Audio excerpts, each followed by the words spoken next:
Waalaikumsalam warahmatullahi wabarakatuh. Bapak Ibu sekalian yang dirahmati Allah Subhanahu wa taala, puja dan puji syukur kita panjatkan kepada Allah atas segala kenikmatan yang Allah berikan kepada kita.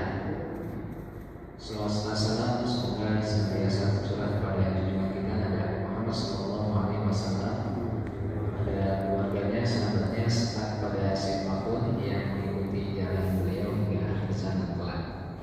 Bapak Ibu yang dimuliakan oleh Allah Subhanahu wa taala, insyaallah dengan mengharap bimbingan dari Allah Taala, semoga Allah memberi kita ilmu yang bermanfaat, ilmu yang semakin mendekatkan diri kita kepada Allah, ilmu yang semakin mendatangkan rasa takut kita kepada Allah. Maka insyaallah kita akan membahas 3 hal pada pertemuan yang berbahagia ini dengan ringkas sesuai dengan kemudahan yang Allah berikan kepada kita. Yang pertama adalah i'tikaf, kemudian yang kedua adalah zakat fitrah, dan yang ketiga adalah adab-adab seputar hari raya Idul Fitri. Hadirin yang dirahmati Allah Subhanahu wa taala, telah disebutkan sebelumnya di antara sunnah-sunnah puasa itu adalah memperbanyak amal soleh. Dan di antara bentuk amal soleh yang dilakukan oleh orang yang berpuasa adalah i'tikaf. I'tikaf. Jadi apa itu i'tikaf? Kalau secara bahasa, i'tikaf itu luzumus syai', yaitu kita menetapi tempat tertentu, terus berada di tempat tersebut. Itu namanya i'tikaf. Adapun secara syariat itu kita menetapi masjid, terus-menerus berada di masjid dengan bertujuan ibadah kepada Allah Subhanahu wa taala. Jadi menetapi masjid selama kurun waktu tertentu dengan niat untuk beribadah kepada Allah Subhanahu wa taala. Dan i'tikaf secara umum itu disyariatkan baik bagi laki-laki maupun bagi perempuan, dengan waktu yang tidak dibatasi. Maka tidak harus i'tikaf selama waktu tertentu misalnya. Yang penting kita menetapi masjid, kemudian kita meniatkan di masjidnya itu adalah untuk beribadah, maka itu termasuk i'tikaf jika kita meniatkan untuk i'tikaf. Makanya Bapak Ibu sekalian, kalau mamanya datang ke masjid, ada pengajian, mau sholat, apalagi sholat sampai 2 waktu, tetap berada di masjid, niatkan i'tikaf tidak masalah, dan dia mendapatkan pahala i'tikaf. Dan pahala i'tikaf itu sangat besar sekali. Tapi dari segala bentuk i'tikaf, jadi i'tikaf bisa dilakukan di Ramadan, bisa di luar Ramadan, bisa hanya malam hari saja, siang hari, atau sebagian waktu, atau hanya beberapa jam, atau hanya beberapa menit selama meniatkan i'tikaf, maka mendapatkan pahala i'tikaf.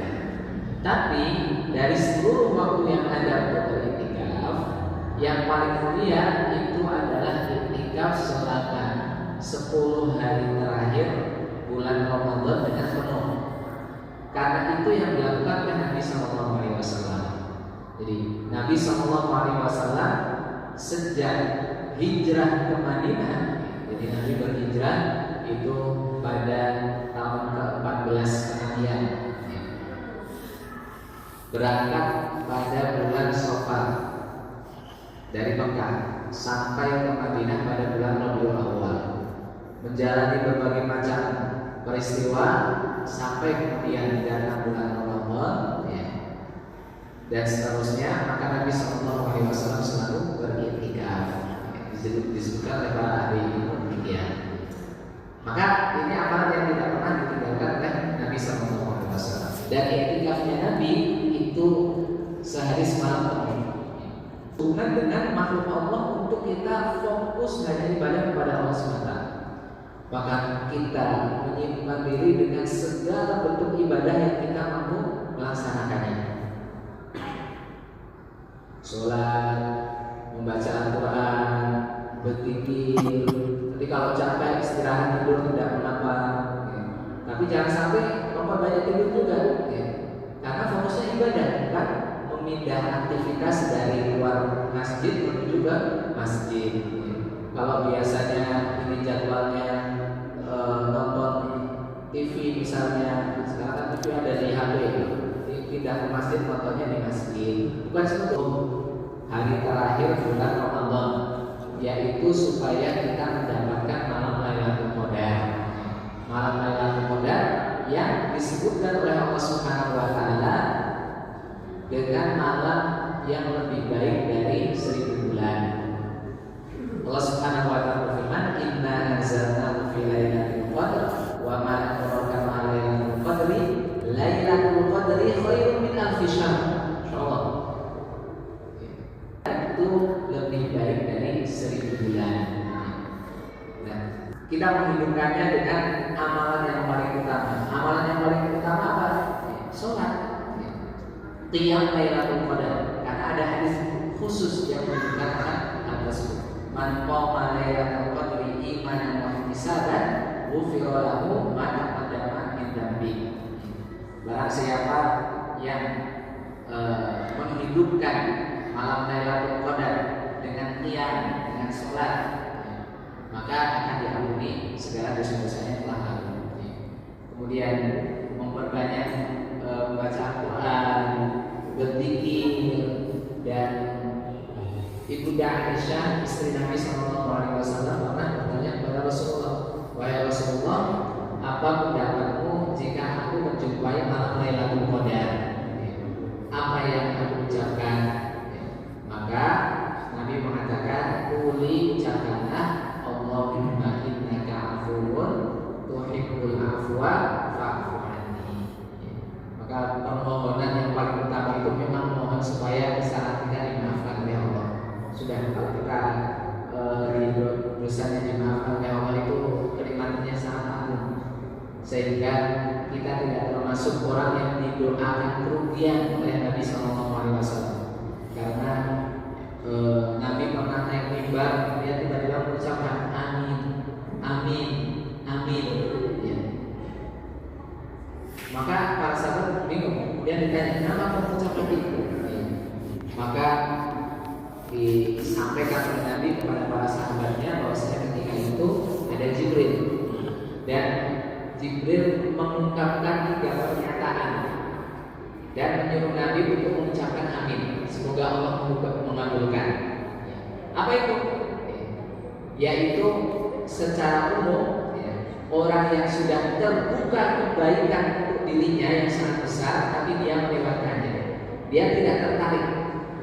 Seperti yang pertama, seorang yang bisa atau seorang yang menjumpai kedua orang tuanya itu masih hidup, dan dia bisa dia kedua orang tua yang sudah sepuh dan masih hidup, di mana dia bisa berbakti kepada keduanya.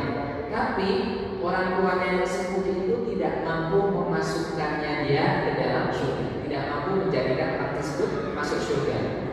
Maka itu rugi, karena kebaktian kepada orang tua itu salah satu amalan yang sangat mendekatkan sekali kepada surga. Maka ketika kesempatan ketaatan itu tidak dia gunakan, maka didoakan kerugian, didoakan kecelakaan, dan Nabi mengatakan amin. Ya, subhanallah. Kemudian yang kedua, seseorang yang disebutkan nama Nabi Muhammad SAW tapi tidak memberikan sholawat. Ya. Padahal orang yang memberikan sholawat kepada Nabi, itu kebaikannya yang terbesar bukan untuk Nabi, tapi untuk dirinya. Karena Allah Subhanahu wa taala akan membalas selawat untuk orang yang mendoakan Nabi itu 10 kali lipat, insyaallah. Nah, kemudian yang ketiga, orang yang diberi kesempatan untuk beramal soleh, berbuat baik di bulan Ramadan, sehingga dengan datangnya bulan Ramadan besar kemungkinan dosanya diampuni. Tapi bulan Ramadan berakhir, dosanya belum diampuni. Makanya di 10 hari terakhir itu kita benar-benar mendorong supaya kita berusaha memastikan sebelum bulan Ramadan berakhir dosa kita benar-benar diampuni oleh Allah Subhanahu wa taala. Maka itu termasuk hikmah dari mencari hikmah kita beriktikaf. Karena hadirin yang dirahmati oleh Allah Subhanahu wa taala, maka itu sangat dianjurkan sekali beriktikaf. Maka mari kami mengajak kepada hadirin Ahmad pribadi dan juga kepada hadirin sekalian untuk beriktikaf, sehingga kami pun alhamdulillah semoga Allah Subhanahu wa taala memudahkan itu selalu mohon izin kepada pada para takmir atau DKM yang telah memberikan kepercayaan kepada kami untuk menyampaikan, untuk berbagi ilmu, belajar bersama-sama. Biasanya kami mohon izin di 10 hari terakhir, ya, kami tidak bisa menghadiri kajian tersebut. Termasuk juga di sini nanti akan kami sampaikan pada jemaah secara umum, juga secara spesifik kami kepada panitia yang menghubungi kami untuk kajian-kajian. Di 10 hari terakhir kami minta izin tidak tidak mengisi pengajian, ceramah, kecuali di tempat kami beriktikaf. Jadi kalau iktikafnya di sini ya masih bisa. Kalau iktikafnya di luar ya hanya di sini masing-masing. Kenapa? Karena memang yang paling utama pahala 10 hari terakhir itu memang beriktikaf, sehingga kita mohon pada Allah Subhanahu wa taala semoga Allah memberikan kesempatan kepada kita untuk bisa beriktikaf. Hadirin yang dirahmati oleh Allah Subhanahu wa taala, syarat untuk beriktikaf apa?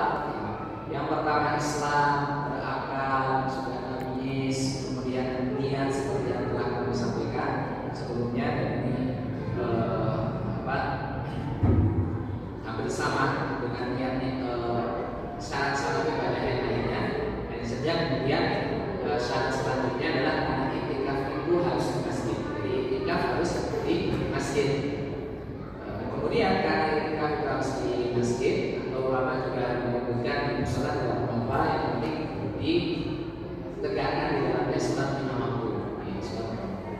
Kemudian yang syarat selanjutnya tidak dalam keadaan hadas besar. Kalau wanita tidak dalam keadaan haid, kalau laki-laki dia sedang dalam keadaan junub, tidak boleh iktikaf, harus mandi dulu baru kemudian masuk ke beriktikaf. Kemudian khusus untuk perempuan maka harus ada izin dari suaminya atau izin dari suaminya. Baik. Kemudian apa yang membatalkan iktikaf? Jadi yang membatalkan hanya 3 saja. Yang pertama adalah berhubungan badan, dan ini langsung disebutkan oleh Allah Taala di dalam Al-Quran, wala tubasyiruhunna wa antum aqifuna fil masajid, dan janganlah engkau berhubungan dengan mereka yaitu istri kalian sedangkan kalian sedang beriktikaf di masjid. Insya Allah ini aman, tidak mungkin untuk melakukan. Atau yang membatalkan berikutnya adalah keluar dari masjid tanpa ada hajat, tanpa ada kebutuhan. Jadi sejauh mana kita meniatkan untuk beriktikaf, kalau iktikaf 1 malam sudah niat ya selama semalam itu tidak keluar dari masjid. Jadi kalau keluar ya iktikafnya bisa batal, kecuali ada hajat, ada kebutuhan. Seperti misalnya, bolehkah iktikaf di masjid yang tidak disediakan makan sahur dan makan berbuka misalnya? Boleh. Sehingga nanti waktunya sahur, waktunya berbuka, kita pulang tidak mengapa dan iktikafnya tidak batal. Selama memang ada kebutuhan untuk itu. Tapi harus diperhatikan, tidak melakukan yang melebihi kebutuhan. Jadi kalau kebutuhannya itu hanya makan, maka keluar untuk makan saja, tidak kemudian tambah-tambahin yang lainnya. Ya makan sekaligus bercengkrama, sekaligus beli gas, sekaligus ini itu dan seterusnya. Jadi kalau menunaikan hajat itu tidak masalah. Seperti juga misalnya jika ini jarang, tapi sering disebutkan di kitab-kitab para ulama, beriktikaf di masjid tetapi masjidnya tidak ada kamar mandinya. Kalau di masjid-masjid pada Jadi masjid itu tidak harus kemudian dengan fasilitas komplit, meskipun idealnya harusnya seperti itu ya, untuk memudahkan jamaah. Tapi terkadang ya masjid-masjid saja, tapi belum ada tempat untuk buang hajat. Makanya untuk buang hajat harus keluar masjid. Itu tidak mengapa. Jadi untuk menunaikan kebutuhan yang harus ditunaikan, di mana itu tidak tercapai kecuali harus dengan keluar masjid, maka insya Allah itu tidak mengapa. Ada pembatasan yang ketiga itu adalah apabila riddah atau murtad. Jadi mengikuti kaf tapi kemudian malah keluar dari Islam. Bisa jadi ya, dan kita memohon perlindungan kepada Allah Subhanahu Wa Taala dari kemungkaran.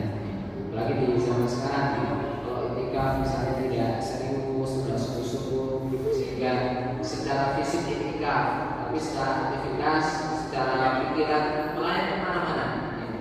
Jadi dia malah misalnya buka HP, nonton video-video, kadang-kadang video-video yang isinya syubhat-syubhat, pemikiran-pemikiran yang tidak benar, isinya mempertanyakan tentang syariat-syariat Islam.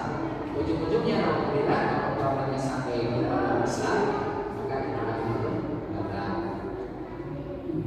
Hadirin yang dirahmati Allah Subhanahu Wa Taala, atas ada beberapa hal yang berhubungan dengan etika. Kapan batasan minimal sama batasan terbanyaknya berapa? Maka tidak ada batasan sedikit ataupun banyak. Jadi iktikaf mau hanya beberapa menit pun selama menyiapkan iktikaf maka mendapatkan pahala iktikaf. Makanya misalnya ini Bapak Ibu sekalian hadir di majelis ini sambil menyiapkan iktikaf, maka selain mendapatkan pahala majelis taklim, insya Allah juga mendapatkan pahala iktikaf. Juga tidak ada batasan banyaknya. Jadi 10 hari boleh. Satu bulan itu ada tidak mengapa. Bahkan di akhir-akhir Nabi itu pernah itikaf lainnya dari 20 hari terakhir.